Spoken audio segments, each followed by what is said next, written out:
आयुष ने कभी शादी नहीं की। वह सनाया को भूल ही नहीं पाया, लेकिन उसने कभी किसी से कोई शिकायत नहीं की। वह बस उसकी खुशी के लिए प्रार्थना करता रहा। आखिर क्यों आयुष ने कभी शादी नहीं की और किसकी खुशी के लिए वो प्रार्थना करता रहा? जानने के लिए देखिए आगे की स्टोरी। Secret story. यह कहानी एक छोटे से शहर से शुरू होती है, जहाँ पे आयुष नाम का एक लड़का अपने परिवार के साथ रहता था। उनका परिवार बहुत ही छोटा था, जिसमें मम्मी पापा भाई रहते थे।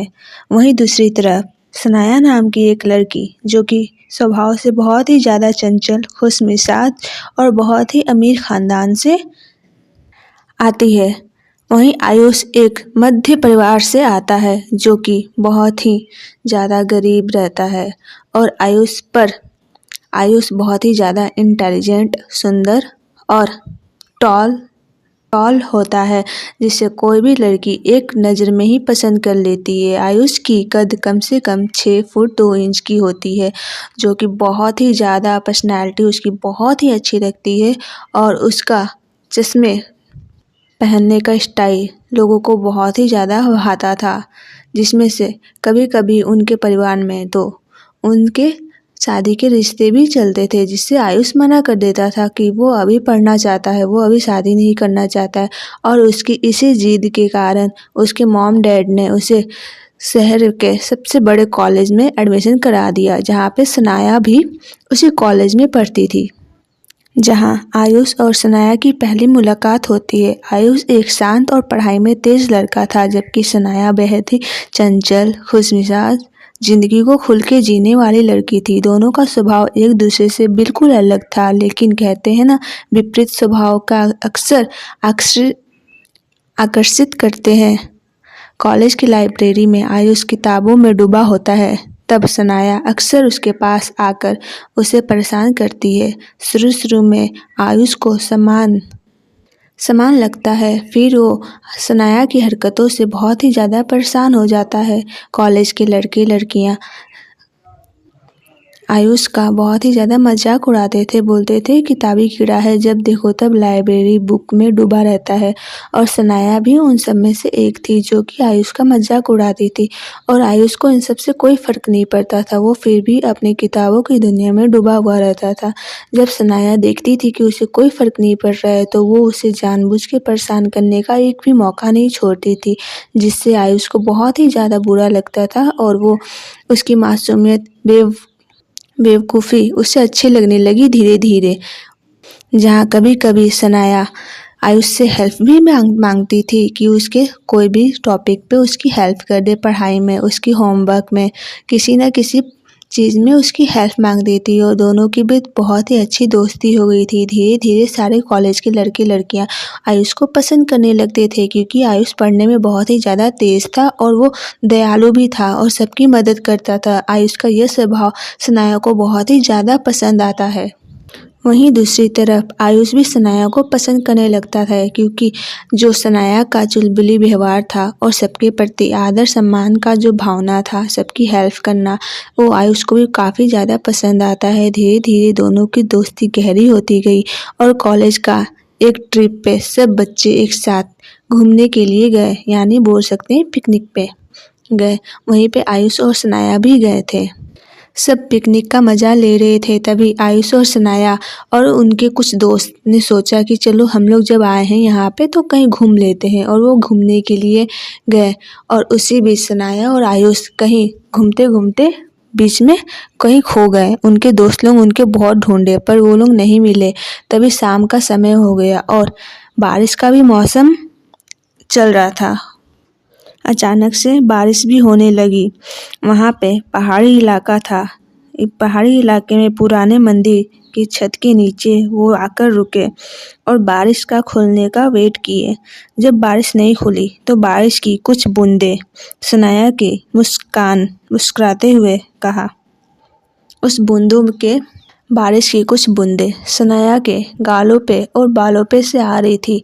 यह देख के आयुष को बहुत ही ज़्यादा सनाया खूबसूरत लगी। उस वक्त सनाया का खुश मिजाज वो तो ऐसे ही हर बात पे खुश रहती थी और जब बारिश हो रहा था तब तो वो बहुत ही ज़्यादा खुश होती थी। तो आयुष को ये बहुत ही ज़्यादा पसंद आया। आयुष ने उसे बस देखते रहा मुस्कुरा के। और इसी बीच सनाया ने मुस्कुराते हुए कहा, आयुष अगर मैं किसी से प्यार करूं तो क्या तुम मेरा साथ दोगे? आयुष ने कुछ पल चुप रहा और फिर हल्की मुस्कुराहट के साथ बोला, अगर वो इंसान तुम्हें मुझसे ज़्यादा खुश रख सकता है तो मैं तुम्हारा साथ छोड़ दूंगा, लेकिन अगर तुम उसके कम खुश रहेगी तो मैं उसे तुम्हारे पास आने भी नहीं दूंगा। सनाया उसकी बात पर हैरान रह गई। वो समझ गई कि आयुष उससे बेइंतहा मोहब्बत करता है, लेकिन वो कह नहीं पा रहा है। और इसी बीच सनाया भी वो संकोच कर रही थी कि अपने वो प्यार का इजहार कैसे करे, जबकि दोनों एक दूसरे से बहुत प्यार करते थे, मगर अपने जज्बातों को बयां शब्दों में नहीं कर पाते थे। उनकी आंखें एक दूसरे से काफ़ी बात कह रही थी। सनाया इस बात से हैरान थी कि आयुष उससे इतना ज़्यादा मोहब्बत कैसे कर सकता है कि वो मेरी खुशी के लिए किसी और के साथ मुझे देख भी सकता है, और जब मैं उसके साथ खुश नहीं हूँ तो वो मुझे उस व्यक्ति को मेरे पास आने भी नहीं दे सकता है। वहीं दूसरी तरफ सनाया और आयुष के कॉलेज के ट्रिप ख़त्म होने वाली थी और उनके दोस्त लोग ने भी उन्हें ढूंढ लिया। बारिश भी यहाँ पे ख़त्म हो गई और सब अपने अपने घर जाने के लिए तैयार हो गए।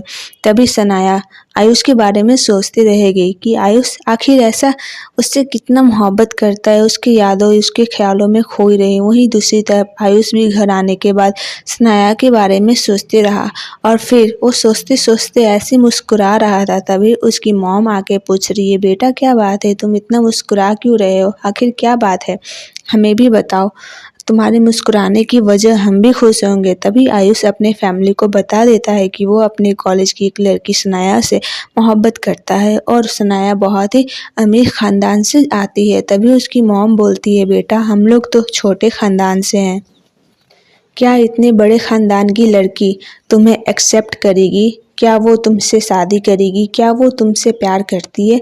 उसकी मॉम की इतने सारे क्वेश्चन उसके मन में एक अजीब सा घबराहट और हलचल पैदा कर दी है। आयुष यही सोच रहा था, क्या सही में सनाया इतने बड़े फैमिली से बिलोंग करती है और मैं छोटा परिवार से बिलोंग करता हूँ। वो क्या मुझ जैसे गरीब लड़के से शादी करना पसंद करेगी? उसके भी सपने बड़े बड़े होंगे। क्या मैं उसके सपने पूरे करने के काबिल हूँ, नहीं हूँ? यही सब उसके ख्यालों में आ रहे थे। दूसरी तरफ सनाया आयुष के बारे में सोच रही थी और सोच रही थी कैसे वो अपने फैमिली को बारे में बताए कि वो आयुष से मोहब्बत करती है और कैसे वो आयुष से कहे कि वो उससे बेइंतहा मोहब्बत करती है, जबकि वो भी जानती है कि आयुष उससे मोहब्बत करता है, और पर वो दोनों ही एक दूसरे को कह नहीं पा रहे हैं। इसी संकोच में दोनों ही सो जाते हैं अपने अपने घरों में और वहीं अगले दिन होने का इंतज़ार करते हैं। जैसे ही अगला दिन होता है दोनों कॉलेज जाते हैं। कॉलेज के लाइब्रेरी में बैठ के बात करते हैं और दोनों ही एक दूसरे से अपने दिल की बात कहना चाहते हैं। तभी सनाया के डैड आ जाते हैं और बोलते हैं, बेटा चलो, मैंने तुम्हारे लिए एक रिश्ता देखा है जो बहुत ही ज़्यादा अमीर ख़ानदान से है और तुम्हारे रिश्ते की बात करते हैं। और ये बात सुन के आयुष के पैरों के नीचे ज़मीन हिल गई कि सनाया की शादी हो रही है। वो घर आ गया और घर आते आते बहुत ही ज़्यादा रोने लगा। उसके मॉम डैड उसे संभाल नहीं पा रहे थे। इसके आगे की स्टोरी उनका प्यार गुप्त था, लेकिन हर प्रेम कहानी में एक मोड़ आता ही है। सनाया का परिवार बहुत ही सख्त था और उन्हें उसकी शादी बचपन में ही एक दोस्त से तय कर दी। जब सनाया को यह खबर मिली तो वह टूट गई। आयुष को भी जब ये पता चला तो वो बहुत ही ज़्यादा दुखी हुआ, लेकिन उसने कभी सनाया पर किसी तरह का दबाव नहीं डाला। वह बस चाहता था कि सनाया खुश रहे, जिसके साथ भी रहे, चाहे वो मेरे साथ हो या किसी और के साथ हो, बस वो खुश रहे। पर कहीं ना कहीं आयुष भी चाहता था कि सनाया की शादी उसके साथ हो और वह इसी बात से बहुत ही ज़्यादा दुखी था कि सनाया उसकी नहीं होगी, जबकि वो किसी और के साथ उसकी शादी तय हो गई। ये बात उसे अंदर ही अंदर खाए जा रही थी। अगर आयुष भी अमीर होता तो उसके डैड उससे शादी करते। उसके ये हालत देख के उसके मॉम डैड भी बहुत ही ज़्यादा दुखी हो गए थे कि मेरा बेटा आखिर उस लड़की से इतना प्यार करता है, फिर भी उसके मॉम डैड उससे शादी नहीं करवा रहे हैं और वो उसकी उदासी के कारण बहुत ही ज़्यादा दुखी थे। वो नहीं चाह रहे थे कि उनका बेटा इस परिस्थिति में आके ऐसा हालत बना ले अपना। आयुष बहुत ही ज़्यादा टूट चुका था, वह बस सनाया को याद कर रहा था। वहीं दूसरी तरफ सनाया भी बहुत ही ज़्यादा टूट गई थी, वह बस आयुष को याद कर रही थी। वो अपने मॉम डैड को कह भी नहीं पा रही थी कि वो आयुष को पसंद करती है, ना कि उसके बचपन के दोस्त जिससे उनकी शादी करवा रहे हैं। फिर वो जैसे तैसे कह रही गई अपनी मॉम को कि मॉम, मैं अपने कॉलेज के एक लड़के आयुष से पसंद करती हूँ और मैं उसी से शादी करना चाहती हूँ। बट उसके मॉम ने डायरेक्ट कह दिया कि बेटा, अगर तुम ऐसा करोगी, तुम अपने अब्बू को जानती हो कि तुम्हारे अब्बू क्या कर सकते हैं। उनके लिए उनका मान सम्मान प्रतिष्ठा बहुत ही ज़्यादा महत्व है। अगर तुम उनके खिलाफ जाओगी तो वो तुम्हारा जान भी ले सकते हैं और क्या पता इसी बीच तुम जिस लड़के से प्यार करती है उसका भी जान ले ले। अगर तुम चाहती हो ऐसा ना हो तो तुम अपने अब्बू की बात मान लो। सनाया बहुत ही ज़्यादा डर गई जब उसने ये बात सुना कि उसके अब्बू उसके आयुष की जान ले सकते हैं। तो वो अपने अब मम्मी को मना नहीं कर पाई और अब्बू की कहने पे उस लड़के से शादी करने के लिए हाँ कर दी। शादी से एक दिन पहले सनाया और आयुष की आखिरी मुलाकात हुई। सनाया की आंखों में आंसू थे, लेकिन उसने खुद को संभालते हुए कहा, आयुष, अगर कभी ज़िंदगी में मुझे फिर से चुनने का मौका मिला तो मैं बिना सोचे तुम्हारा हाथ थाम लूँगी। आयुष ने भी उसकी आंखों में देखा और कहा, मैं हमेशा तुम्हारे साथ हूँ, चाहे पास रहूं या दूर। जब भी तुम्हें मेरी मदद की ज़रूरत पड़ेगी तुम मुझे बुला लेना। मैं तुम्हारा हेल्प ज़रूर करूँगा, भले ही मैं दूर रह के करूँ, पर मैं तुम्हें हमेशा खुश देखना चाहता हूँ। उसके लिए मैं कुछ भी कर सकता हूँ। वह रात दोनों के लिए सबसे कठिन थी। अगले ही दिन सनाया की शादी होने वाली थी। आयुष ये बात सोच सोच के घबरा रहा था। वो उसके मन में था कि किसी तरह से कोई जादू हो जाए और ये शादी मुझसे हो जाए, मगर सनाया जानती थी कि ऐसा नहीं होगा। उसके अब्बू नहीं मानेंगे। उसकी शादी उसी से होगी जिसे उसके अब्बू ने पसंद किया है।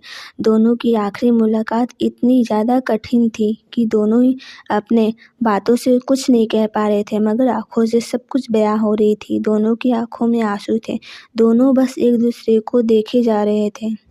आयुष ने उसी समय तय कर लिया कि वह सनाया को कभी भूल नहीं पाएगा और ना ही किसी और से शादी कर पाएगा। आयुष ने कभी शादी नहीं की, वह सनाया को भूल ही नहीं पाया, लेकिन उसने कभी किसी से कोई शिकायत भी नहीं की। वह बस उसकी खुशी के लिए प्रार्थना करता रहा कि सनाया जहाँ भी हो, जैसे भी हो, बस वो खुश रहे। उसका जो भी परिवार है, जैसा भी है, उसे कोई तकलीफ ना दे। उसे हमेशा हर चीज़ हर समय पे मिलती रहे, खुश रहे। उसकी यही प्रार्थना करता रहा। कई साल बाद सनाया एक दिन एक मेले में आई। उसी मेले में आयुष भी था। वो दोनों एक दूसरे से अनजाने में ही पर टकरा गए। उनके चेहरे पर वो मासूमियत थी, लेकिन आंखों में एक अधूरा प्यार की उदासी थी। उन्होंने एक दूसरे को देखा, लेकिन कोई कुछ नहीं बोला। कुछ कहने की ज़रूरत ही नहीं थी कि उनकी आंखों से सब कुछ बयां हो रहा था। उनकी वो दर्द, एक दूसरे को देख के जो उनका प्यार था वो फिर से सामने आ गया।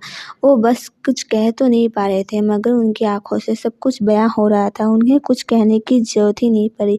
वो दोनों एक दूसरे को देखे जा रहे थे बस। यह प्रेम कहानी अधूरी रह गई, लेकिन प्यार कभी ख़त्म नहीं होता है। कुछ कहानियाँ मुकम्मल ना होकर भी दिल में ज़िंदा रहती हैं, ठीक वैसे ही जैसे